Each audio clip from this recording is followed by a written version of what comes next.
as these blaster bolts hit Jiva in the back, and you can hear the sizzle and smell the burned hair. He whirls on these clones, his purple lightsaber spinning and all around him like a whirlwind, and he slashes one clone, and you see an arm drop to the floor. He spins his lightsaber at eye level and takes out a second one. Then he jabs it behind him and takes out a third. Show off. You hear the quiet snarl, now familiar, and the sounds of large padded paws on the dirt behind you. And the Fang Cat roars at those people who are attacking you. I didn't even realize he was silhouette too. He's a big boy. It leaps from the shadows of the ship. Nice.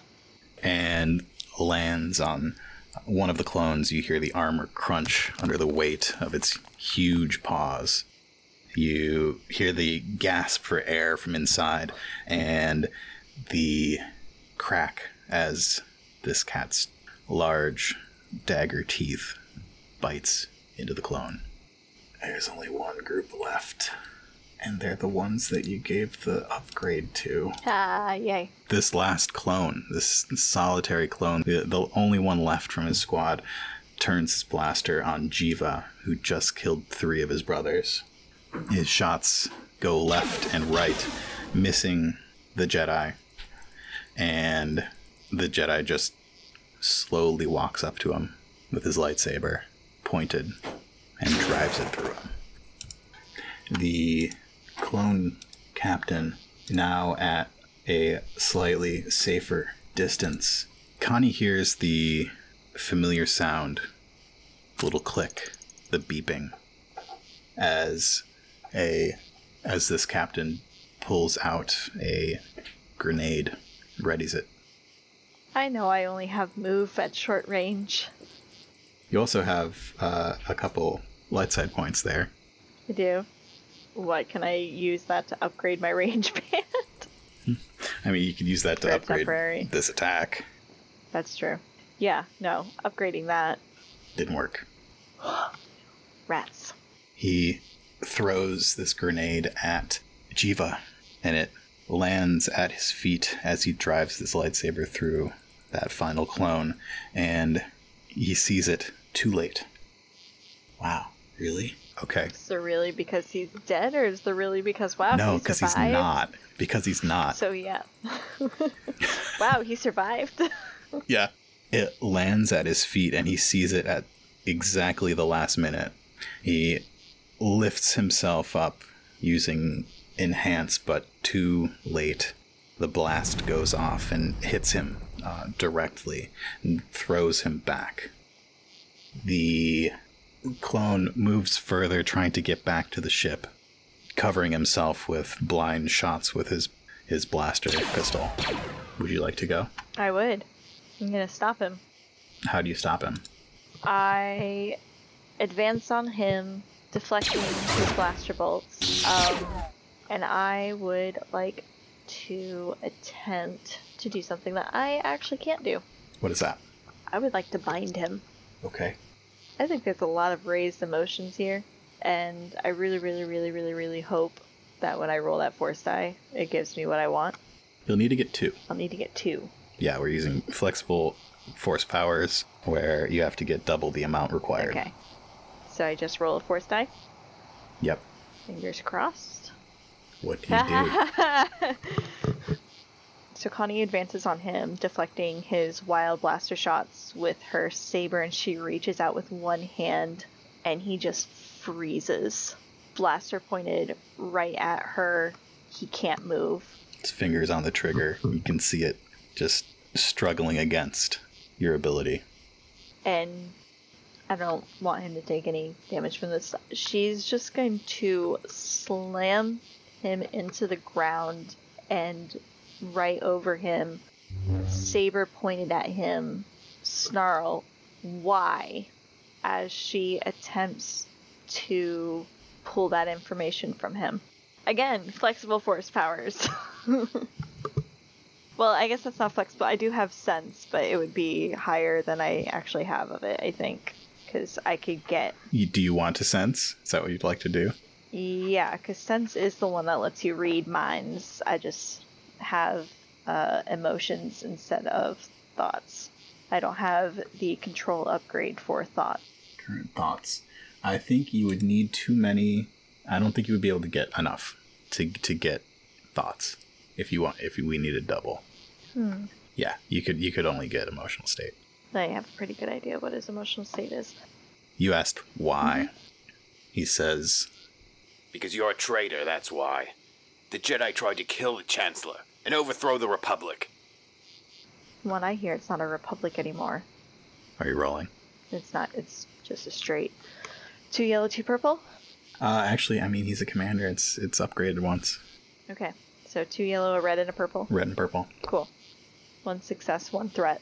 Wait, is that your lightsaber? Yeah. Don't you have a green in there? I'm using brawn instead of agility because she has him pinned down with force. I don't really see any sort of agility. Okay. Well, that'll do it. What do you do? I cut his head off. And it rolls on the dirt. Assessing your current surroundings, you see the ship landed distantly. You see Jiva laying on the ground, smoke coming up from his cloak. You see this large cat eating. You hear the sounds of the yips of scavenger animals off of the bush, and see the circling of raptors waiting to scavenge. The thrumming from the machinery is constant, interrupting the sounds of this normally peaceful planet. It's digging? It seems to be digging. I'm turning that off and disabling it. You go into the tent, disable it. You know enough. You've dealt with like the Jedi exploration cores and stuff. It's a core sample from the planet going deep down, and minerals taken out, and you see it laid out on the table where these workers were looking for valuable things below the planet's crust. As you step outside the tent, you see Jiva slowly getting to his knees, looking not well, and next to him, having fallen out of his cloak, is this little object, red pyramid. My lightsaber is still ignited, and Jiva's is not in his hand. It's a dozen or so feet away from him. I go and I stand over him. He's on his hands and knees, and he looks sideways and up at you. Are you gonna stand? Or are you just gonna be grovel down there all day? I'm standing. Give me a minute. He slowly stands up. What is your problem? I don't have a problem. I mean, I would say that we both have a pretty big problem of the Republic having become an empire, branding the Jedi traitors for attempting to overthrow the Republic, which doesn't exist anymore. The council were always short-sighted. Connie thinks of all of the Kresh mates that she lost in the war. I can't disagree with you there, but there's not even a council anymore. We are alone in this universe, and there could be other survivors out there. I don't see the point of going back to Coruscant. Why do you want to go back to Coruscant? Nope, I kick it. He extends a hand, and you see it shake on the ground and move towards him. I also grab it with the Force. I mean, I do not doubt that he is stronger than me, but I have 0 carks to give. He's gonna... There's no point. He's going to roll higher than you. You drag on it with the Force, and it slowly moves closer to him. I think you have to take a half a step forward as it pulls you, as he pulls it. I have a plan. It involves this. It involves Coruscant. It involves taking revenge for everything that this new Emperor put us through over the past 3 years. Revenge for all of the Jedi who died for nothing. For all of your friends and mine, who now lay in shallow graves on unknown moons. And what does the Emperor... Let me have this. What does the Emperor have to do with the death? You said years. Clone Wars. We Jedi are not generals. We did not make ourselves generals. We were made commanders. We were sent to battle. The Council were aware of a nefarious plot. The Emperor is the one who executed this special order that put so many Jedi in the ground. We just barely survived this encounter. You wouldn't have survived it at all without me. And my friend, as I tilt my head towards the crunching sounds. And you plan to go to the stronghold of the Empire to confront its leader. I assume the Emperor is the former Chancellor. It seems like a logical leap. That is what they are saying. There is no point in revenge. The Jedi Council were just as responsible for all of our losses. They were aware of a plot, and yet allowed us to be dragged into this conflict as generals. Anyway, Connie lets go of the red triangle thing. He moves quickly to Jiva's hand. She just dusts her hands and starts to walk away. Jiva turns and walks the other direction. The Fang cat looks up from its meal towards Connie and stands.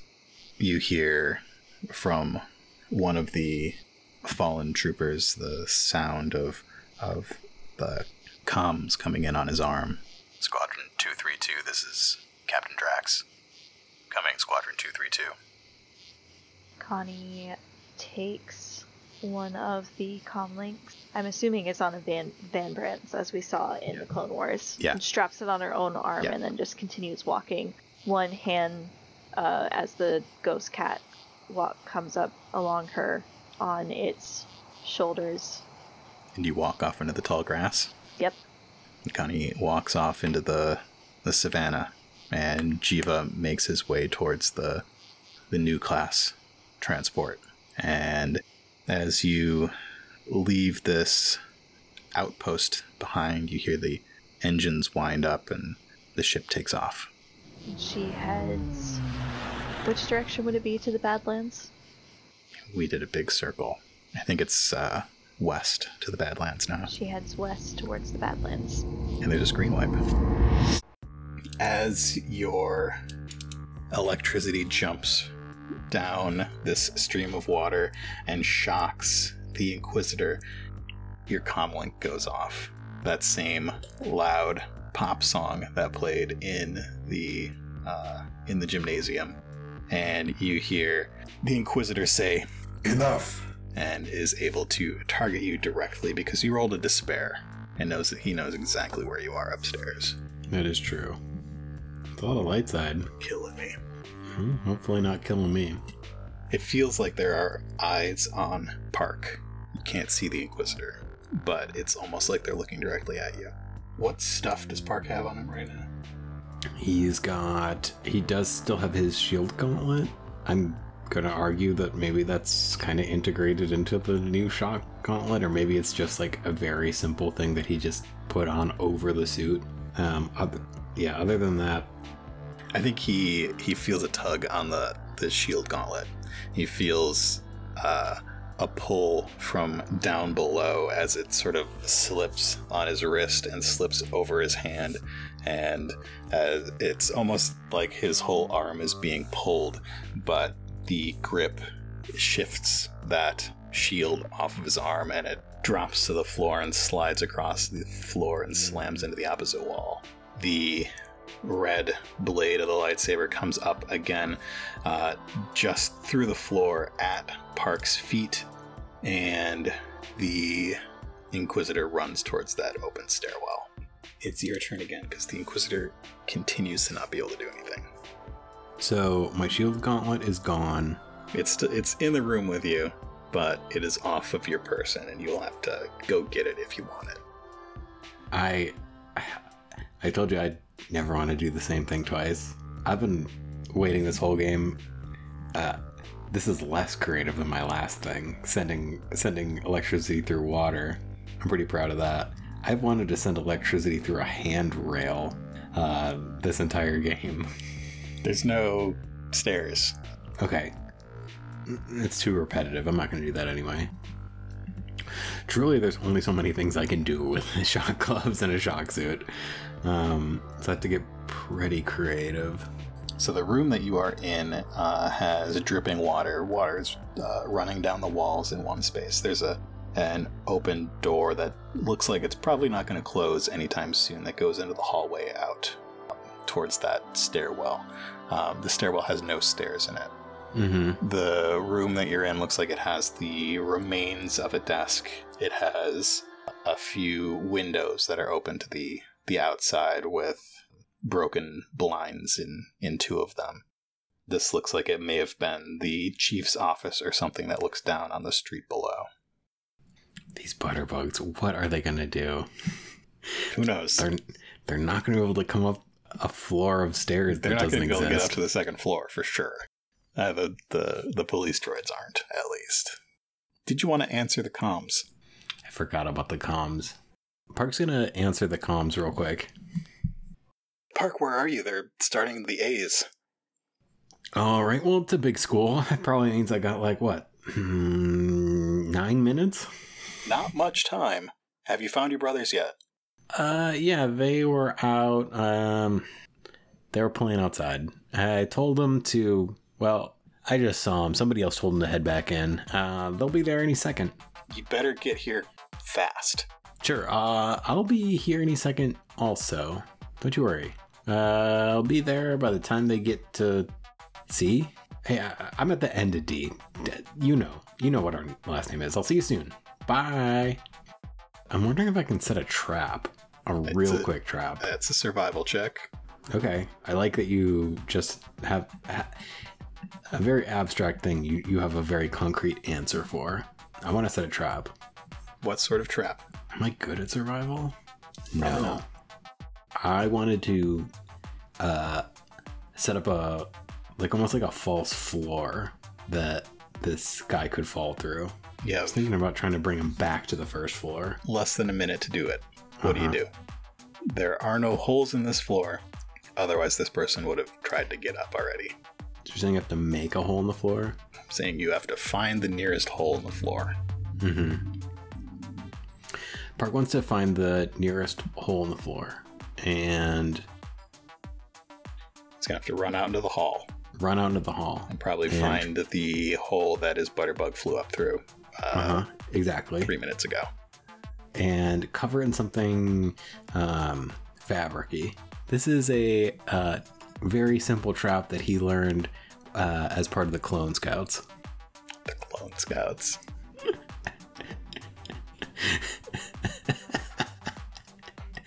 Add that to the Coruscant Knights canon. Survival. Hard. Alright, I'm gonna flip. I got to, because I'm not good at survival. Boost because I've done this, practice this trap with the Clone Scouts. No. He's not gonna give it. I don't even know if I'm gonna pass this. Turn well spent. 2 successes. 3 threats and 1 triumph.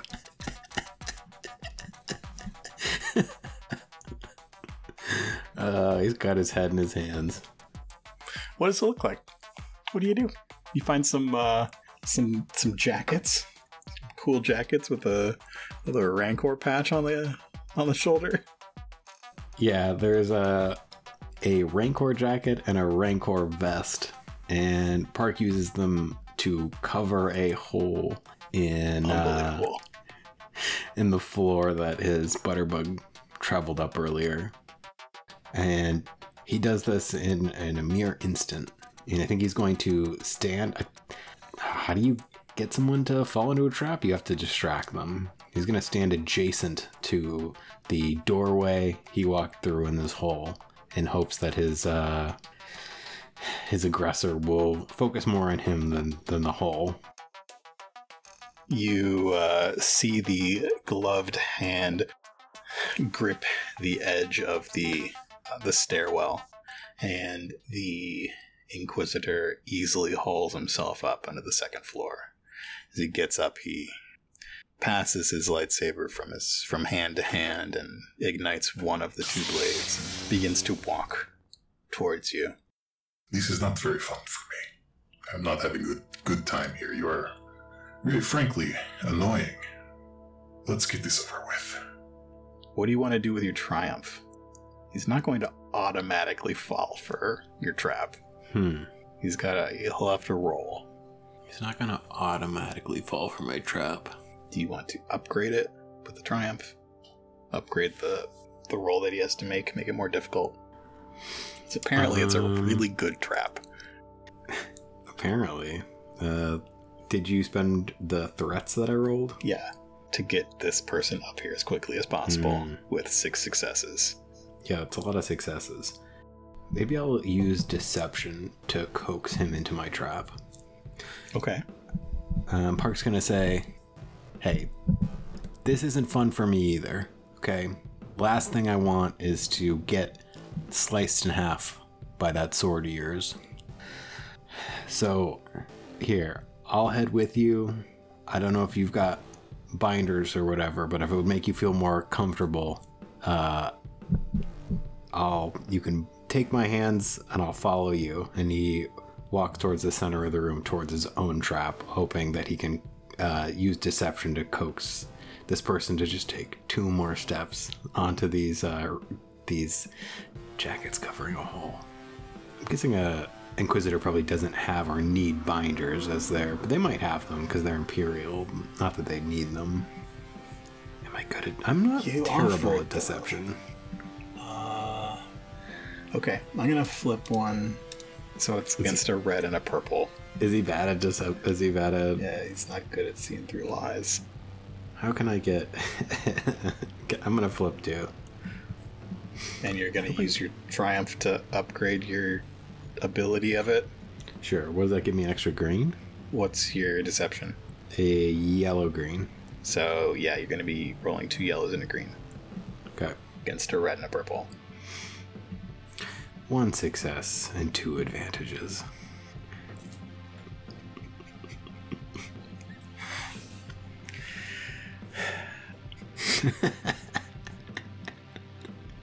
That's funny. You successfully lied that you are willing to go. He believes that you are willing to go, and he does begin to stride forward. I don't think he cares at this point that you're willing to go with him. So his lightsaber is still ignited as he walks towards you. And as he gets close, you can see that he's going to begin to swing it at you. And he walks 1 more step, and your eyes behind your mask move from him to the spot on the floor. And 1 more step, and he's 1 step away. And it's almost slow motion as he takes that final step.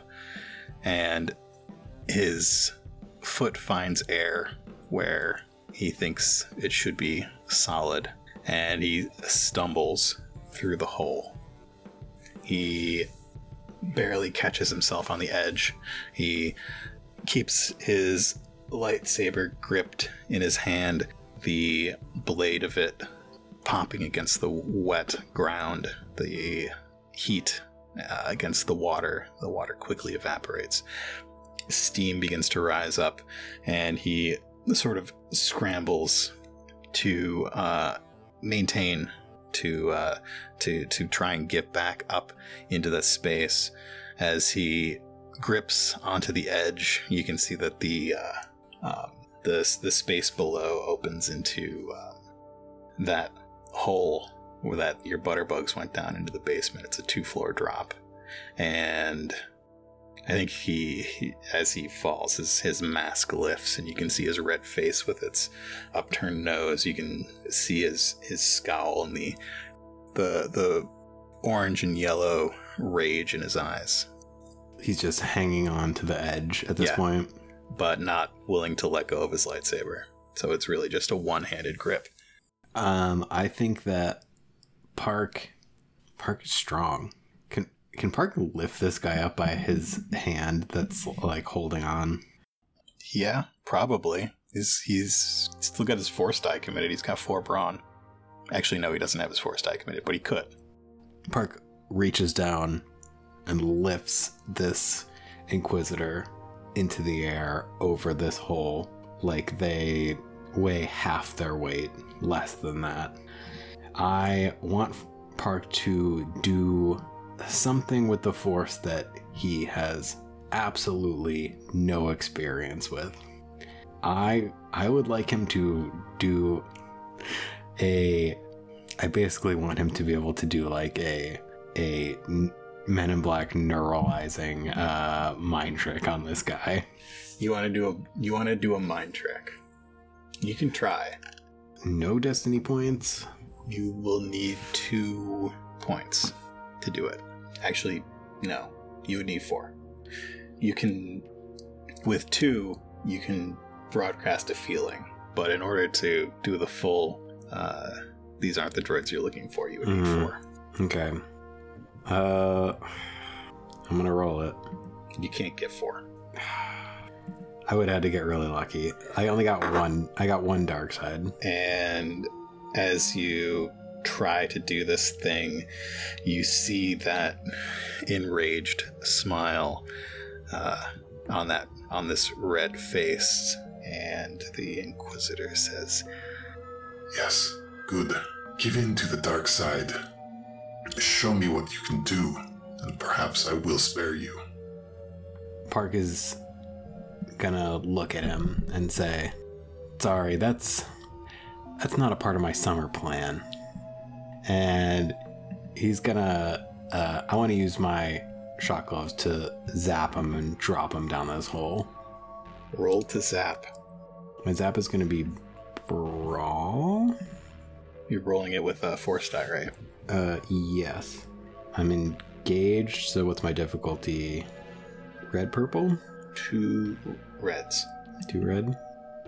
Gonna get a boost because he's like in my clutches. Yes. But I'm gonna flip a dark side point to add a purple. Okay. Wow, that stinks. You can use the 1 dark side as a success. But then I would be giving into what he just asked me to show him. You would be, but it would work. 0 successes, 3 advantages, 1 despair, 1 dark side. Well, the only way I can make anything good happen out of this, basically, is if I use my dark side, so I'm going to use it. As you do. You mentioned that you wanted to drop him as well, right? Mm-hmm. Would you like to dodge out of the way? What am I dodging? He's going to swing as you drop. Oh, okay. I'm going to dodge, so I'm going to take a strain. So you rolled 0 successes, 3 advantages, a despair, and a dark side, and you're using the dark side to hit. Mm-hmm. And what are you using your advantages for? I can either use them to... You can use do 2 some to deal strain damage. Yeah. Let's do some strain damage, and whatever advantages I have left, I want those droids to be about upon this man. You could probably kill every single one of them with one fell swoop. What do you do? What does it look like? What does Park do? I think Park holds the arm of this Inquisitor up, and a shot goes through them, travels through this Inquisitor. I talk a lot about color of lightsabers and stuff being important. Maybe this is done. He used the dark side, so maybe there's some fear or anger transitioning through the bioluminescence. Maybe it's popping a little bit more yellow orange or something around the Inquisitor, and he's gonna drop him through this hole. And as he drops, the red blade swings and comes into contact with Park's arm that he was holding him up with. Mm-hmm. And you're gonna take 9 wounds, and you're gonna roll a crit. I'm taking 9 wounds. I am 2 wounds away from fainting. So you rolled a 51, which is a fearsome wound. Okay. So the blade swings and spins, and it catches Park on the arm from the backside of his wrist to his elbow, and he feels the burn and the red, white-hot pain of the lightsaber blade as it cuts and cauterizes. And the Inquisitor drops in front of him. You see his legs reach out for the ground. You see his arms reach out to the sides to try and catch onto anything, but he drops. You hear a thud and a splash as the Inquisitor hits the ground below you. Mm-hmm. They lie on the ground, unmoving. You can see that there is water pooling beneath them, and as the water drips down, you can see that if you wanted to do that same thing you did earlier, sending a shock down there, you could. Park can't walk away from the opportunity to take this free hit. Maybe this is him giving into the dark side a little bit that he already just channeled, but he sees an advantage, and he's going to take it. You may roll the exact pool that you rolled last. So it's 3 yellows, a blue, 2 reds, a purple, and your force die. Okay. 3 yellows, a blue, 2 reds, A purple. and a force die. Yep. 1 success, 2 advantages, and a dark side. You feel the web that connects everything. And you can feel the crowd of people that you know up in the school, your family and friends distant. You feel that one dark thread connecting you to this person down in the basement. And as you send this shock down this cascade of water, you feel that thread snap. And there's only the sounds of water, distant beeps and gonks from somewhere off in this place. So he sends this shock through this Inquisitor. Mm-hmm. Are they like incapacitated? They're dead. Okay. I mean, he had to do what he had to do to protect himself and his family, but he did so in a aggressive, rage-filled way. He drops to the ground, and he's going to collect his butterbugs. They spin up through the empty void that this person just fell through and hover around Park. He's got to go. He stows his outfit and sticks it in a duffel bag. I think he probably spends another 30 seconds looking down and wondering at this assailant, why they were after him, what they wanted, and the desperate things that he had to do to dispatch them. And if he had more time, he would collect more information, but he doesn't have that kind of time. This person knew who you were. And that could mean that other people know who he is. I think if he's got a second, he should drop down and inspect them, see if they take any comms, take any digital technology that could possibly trace them back to him. He's not sure if it's very possible that they already connected his name to a list of rogue force users. And this could be a big problem for his future and his summer plans. But he's going to do his best to eliminate any trace he can that could track this person back to him. Does he take the lightsaber? I thought about that. I did think about that. I think he's going to take the lightsaber.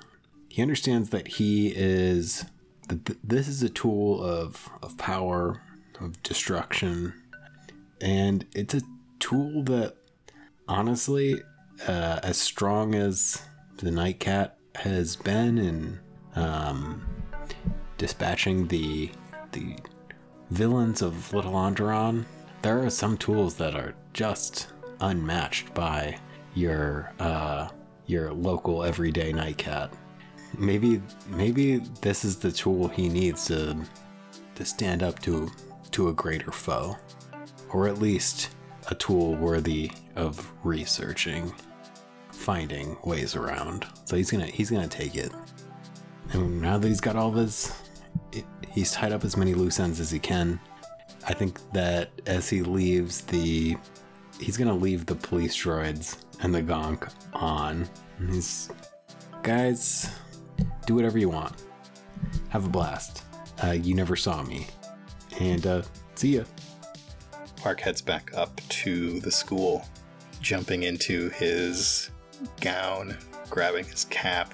He hops into line towards the end of the D's as the middle of the D's make their way to the stage. I think he's probably like 3 people away from being called. He sees his 2 younger brothers with his parents standing up. I think one of them's on his dad's shoulder. He's pointing at him as he gets into line. And he walks onto stage, gets his diploma, shakes some hands, and moves back into the bleachers.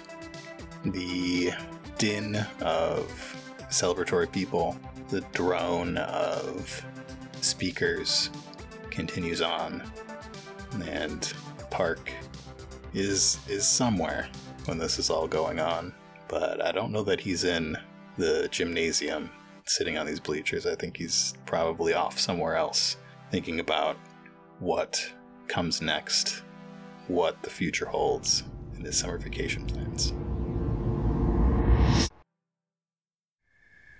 Connie and Rona sit by a fire.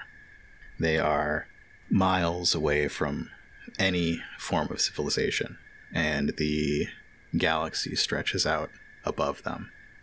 The sounds of insects and bats flitting about above them are the only things they can hear besides the crackling fire.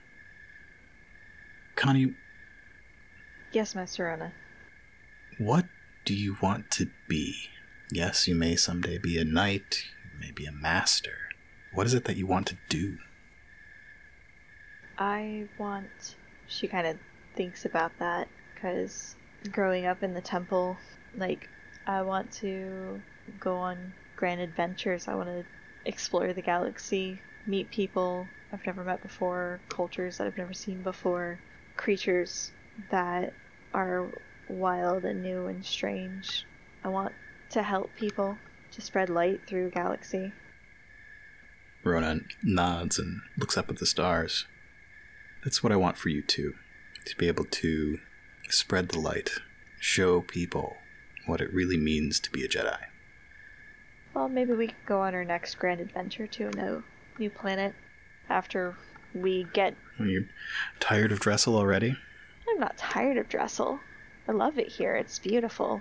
But I think it's time for something new. I mean, after, of course, we get out of whatever special meeting the council is calling us back for. He rolls his eyes. Council. You know, I was once offered a seat. Oh, were you? Turned them down. Why did you turn them down? It seemed boring. But yeah, you do seem to have a lot more fun just out here in the wilds. I'd rather be seated on the back of a Selselli bird than any of those stuffy chairs in the high towers of the Jedi Temple. Much better perspective. Lord of the ground. If there's one thing I don't like about Coruscant, it's all the heights. Master, are you afraid of heights? No, not at all. They're just very high. What do you think they want anyway? It didn't seem like that was just for us. It seems like it was directed to everyone. Probably just another trade dispute. I'm sure it will be back here in no time. If you say so. Connie just lies back in the grass staring up at the sky. You see the bats flit about above you and black out a few stars here and there. And you hear the chittering of creatures off in the grass and the the yips of a pack of canines somewhere, and they all start a chain and begin to howl off in the distance. And somewhere close to camp, you can hear the sound of a creature softly padding through the tall grass.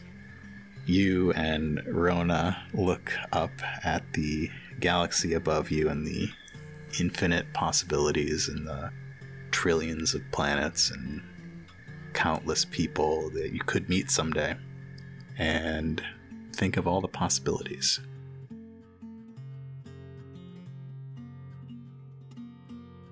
Thank you for listening to this episode of Coruscant Nights.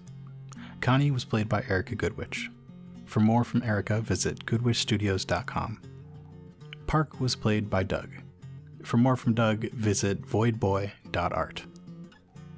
Thank you to AJ for donating for Destiny for this episode. If you like Coruscant Nights and want to support all of Nightcast Creative's shows, please visit us at patreon.com/Coruscant Nights. Coruscant Nights is produced by Nightcast Creative. For more about us and the things that we do, visit nightcastcreative.com.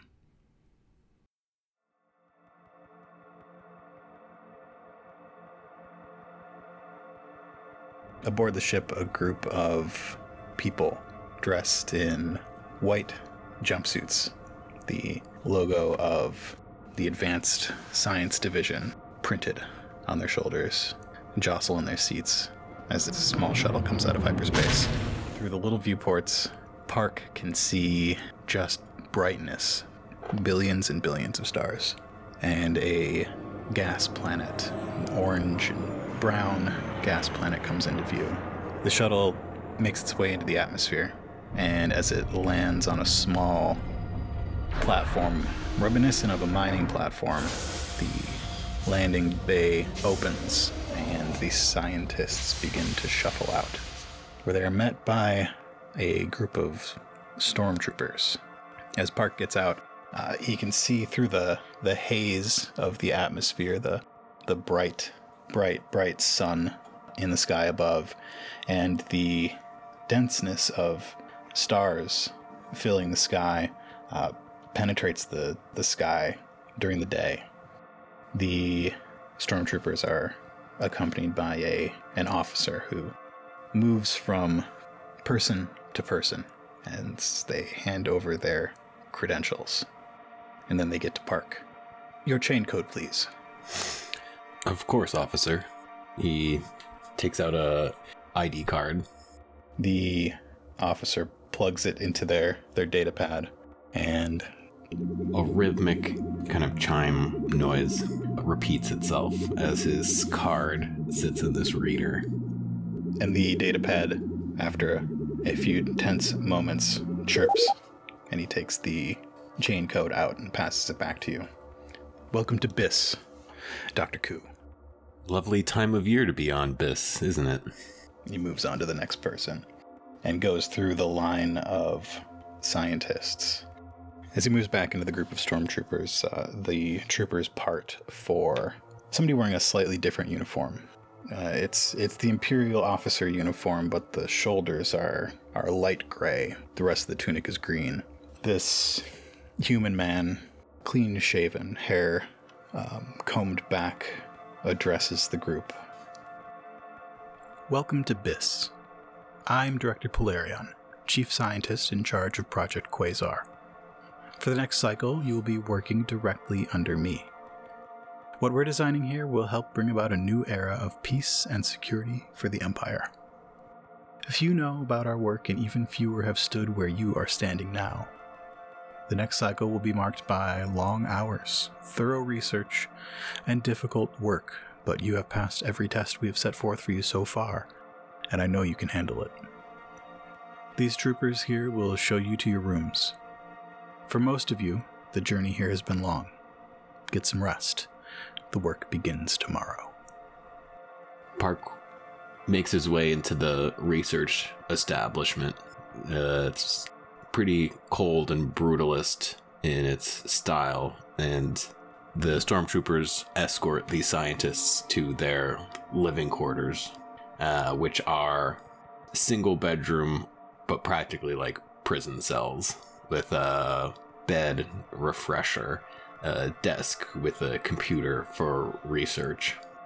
Park sits at the computer and types away, as many of these scientists will be doing for the next cycle. As he does that, he places a small crystal on his desk and is fiddling with it with his left hand while he types with his right.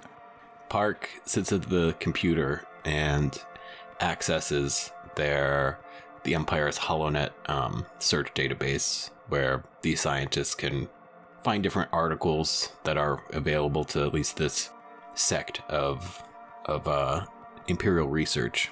He searches himself, and a file comes up, and he sees his name, Park Dunya, and a picture of himself. It's the picture from his high school ID. It has his address, and it looks like it's got his family. His file says person of interest, and there's a official-looking Imperial seal on the page. And over his face is a transparent red line with text that reads, deceased.